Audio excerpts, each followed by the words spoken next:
Le PIB est donc un indicateur qui n'a pas été conçu pour mesurer le développement. En effet, une augmentation du PIB va se traduire par une augmentation des richesses créées. Mais rien ne dit de la manière dont elle va être utilisée.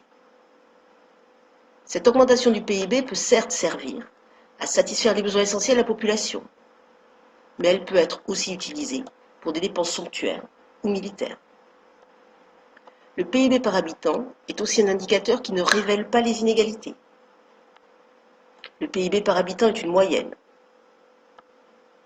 qui peut cacher de fortes inégalités.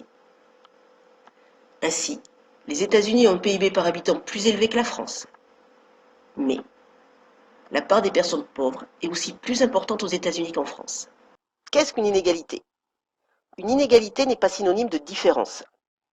En effet, une différence peut se définir comme une absence de similitude ou un écart. Mais tout écart n'est pas une inégalité. Une différence ne devient une inégalité qu'à partir du moment où cette différence se traduit en termes d'avantages ou de désavantages par rapport à une échelle de valeur. Ainsi, une inégalité est toujours relative. Il faut tenir compte du cadre social et culturel pour l'analyser.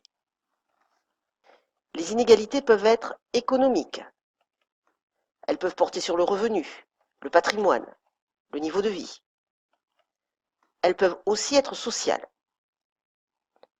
Des inégalités face au chômage, à l'espérance de vie, à la participation politique.